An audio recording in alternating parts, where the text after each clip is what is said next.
the physical unveiling of the Honoris formula for success. This is the direction Honoris have chosen. It's a group that is set to impact positively on the African continent and African society.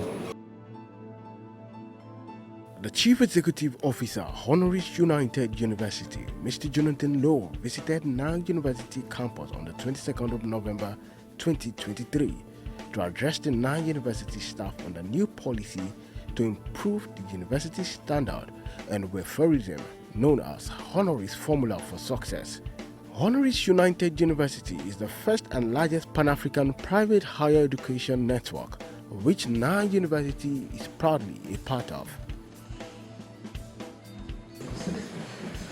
Anyway, moving rapidly on, it's such a pleasure to be here today at Nile University of Nigeria, which is part of Honoris, but Nile is still an incredibly important brand and one that we will not be doing away with in any shape or form. So please don't think that Honoris, even though you're wearing this lovely t-shirt that says Honoris, Nile is still who we are.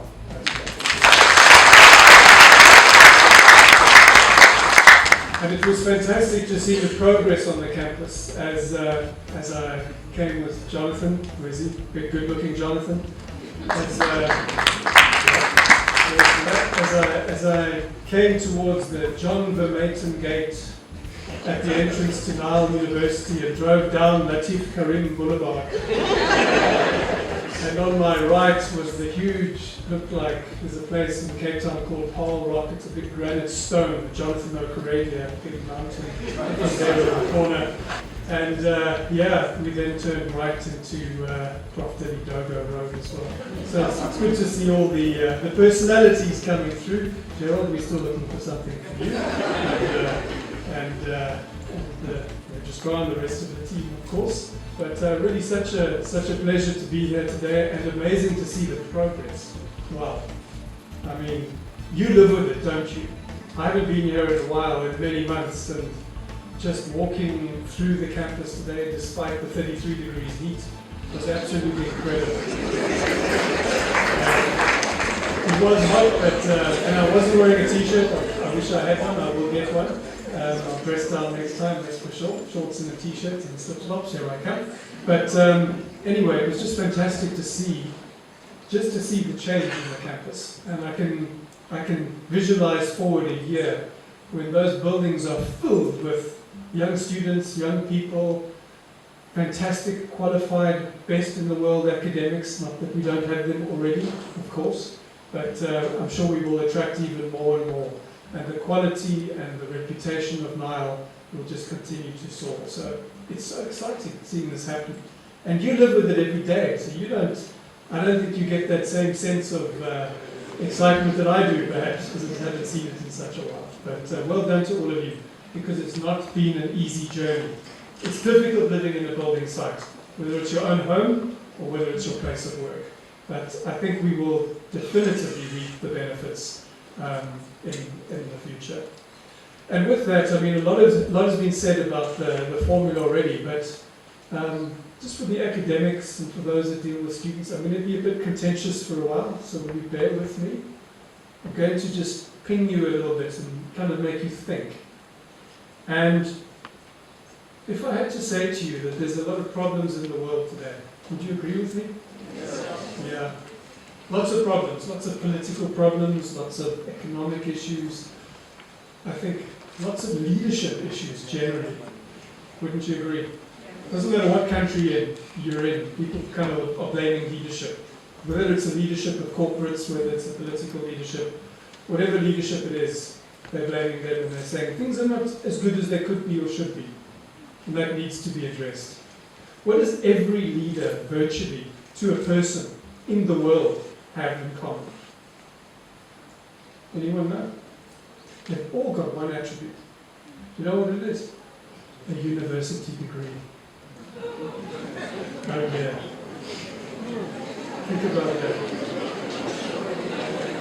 Every single leader has a university degree, virtually to a person.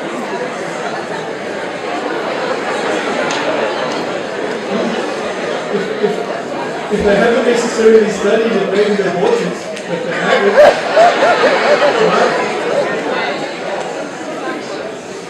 But you do get my point. A university education is supposed to give humans the ability to make decisions of consequence, ethical decisions, the right decisions that lead us in the right direction. So if they're not doing that, I kind of look internally a little bit and I go, maybe we've got something to do with that as well. Because we are training the leaders of the future, aren't we? There are many, many leaders of corporates, of not-for-profit organizations, political figures are going to come out of Nile University in the future. I have absolutely no doubt of that. Let's make sure we ingrain in them the right ethos, the right skills, the right morals, the right moral compass to lead the world to where it should go, not necessarily in the direction that it's going. So if I had to say to each and every one of you, choose one subject that you studied when you were at university or school that you got an A for. Okay? Think about it now. I'll give you the paper again. Please write it. Are you going to get an A? Who's going to pass it? It's difficult, isn't it? It's what did we actually learn? You have to think about that, don't you? You have to think about that.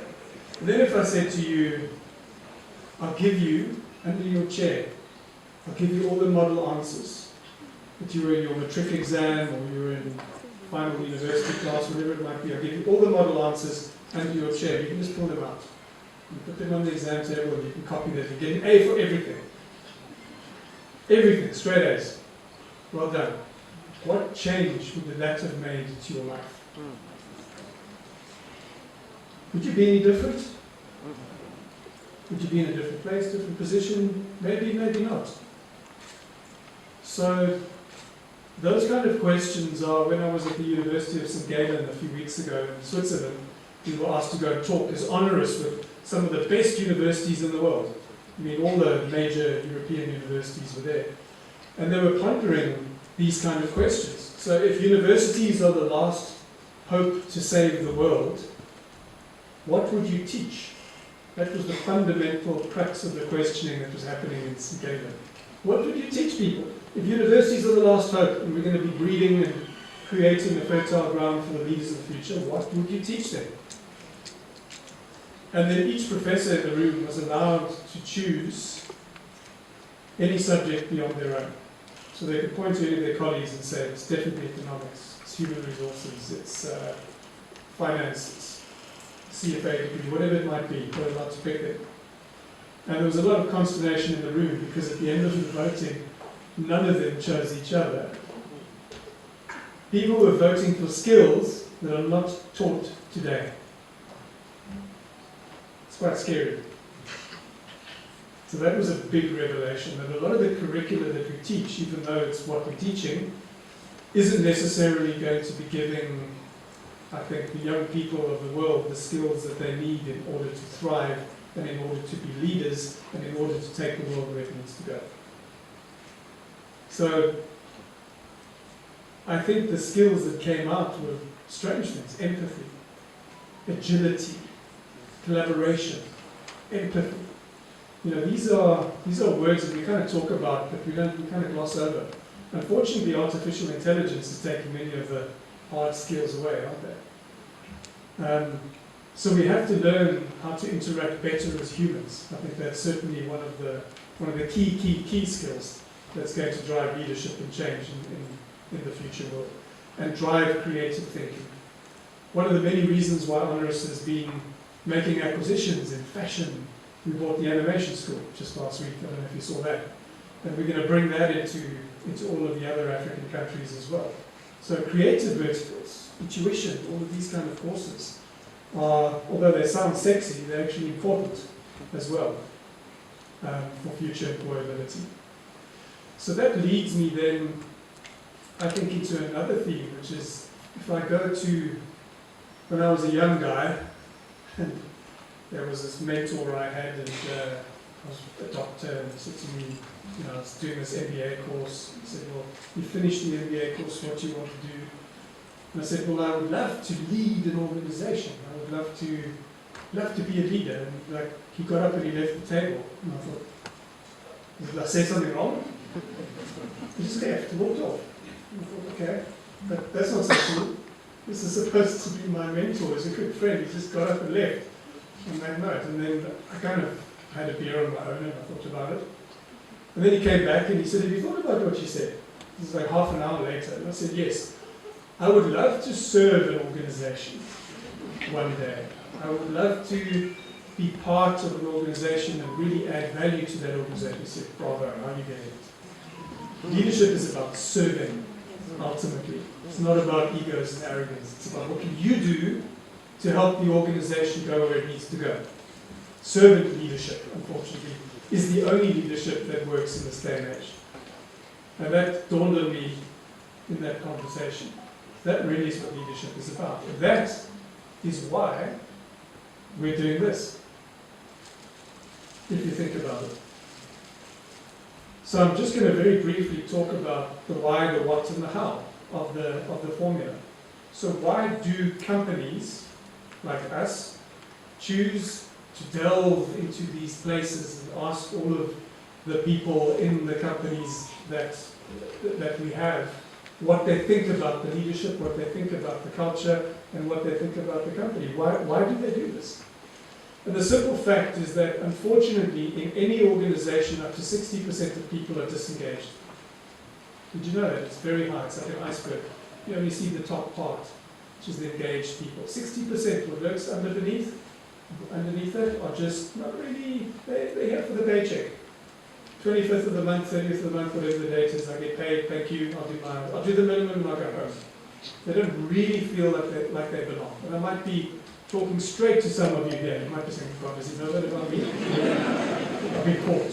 Oops. I'm not saying that at all. I'm saying this is normal. This is normal, guys and girls. This is normal. So every organization has this issue.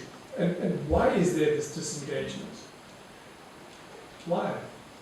It's simply because most of the time we're not heard. We have opinions, we have ideas, we have thoughts.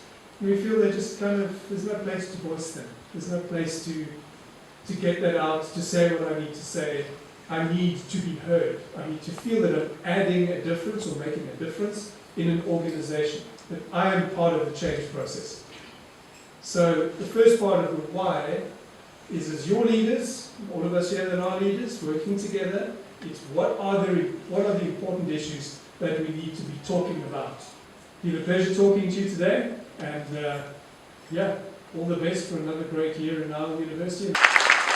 After the short address, Mr. Jonathan Lowe had a roundtable discussion with Mr. Gerard Osugo on the physical unveiling of Honoris Formula for Success policy to allow for more understanding. I think the first question I would probably ask is, so how will this culture shift affect career growth and opportunities within Honoris?